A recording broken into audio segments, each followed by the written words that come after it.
హైదరాబాద్లో రంగుల సినీ ప్రపంచం నుంచి రాజకీయాల్లోకి వెళ్లి విజయవంతమైన నాయకుడిగా మారిన లీడర్స్లో పవన్ కళ్యాణ్ ఒక్కరు. ప్రస్తుతం ఎన్డీఏ కూటమితో కలిసి పనిచేస్తున్న పవర్ స్టార్ ఆంధ్రప్రదేశ్ అసెంబ్లీ ఎన్నికల్లో 21కి 21 ఎమ్మెల్యేలు మరియు 2కు 2 ఎంపీ సీట్లను గెలుచుకుని జనసేన పార్టీకి 100% విజయ పథంలో నడిపించారు. దీని వెనుక ఆయన 10 ఏళ్ల హార్డ్ వర్క్ ఉంది. ఇక తమిళనాడు విషయానికి వస్తే తలపతి విజయ్ రాజకీయాల్లో తనదైన ముద్ర వేయడానికి రెడీగా ఉన్నారు.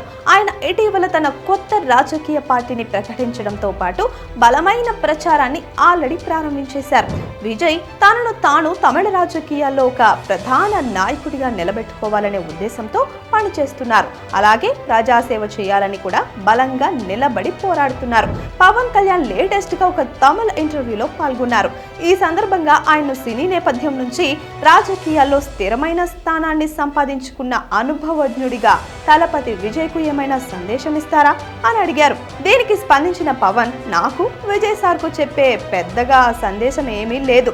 ఆయన తనదైన ప్రయాణంలో ముందుకు సాగుతున్నారు. కానీ ఒక్క విషయం మాత్రం చెప్పగలను, ఏ పరిస్థితిలోనైనా కదలిపోవడం కాదు, నిలబడడం ముఖ్యం. రాజకీయాల్లో ఎన్ని ఒత్తిళ్లు అవమానాలు వచ్చినా తట్టుకొని నిలవాలి. ఇక్కడ నిలబడి పోరాడడం అంత ఈజీ కాదు. కానీ మన లక్ష్యాన్ని సాధించాలి అంటే చివరి వరకు ఉండాలి అని తెలిపారు. అలాగే విజయ్ మొదట తన పార్టీని బలంగా నిర్మించడంపై దృష్టి పెట్టాలని పవన్ సూచించారు. గెలుపు ఓటములు తర్వాత వస్తాయి, ముఖ్యమైనది పార్టీని స్థిరపరచడం, ప్రజల్లోకి దీర్ఘకాలంగా వెళ్లేందుకు గట్టి వ్యవస్థను రూపొందించడం అని ఆయన సూచించారు.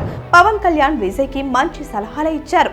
అలాగే విజయ్ తన లాస్ట్ సినిమా జననాయగన్ జనవరి 9, 2026న విడుదల కాబోతోందని మేకర్లు అధికారికంగా ప్రకటించేశారు.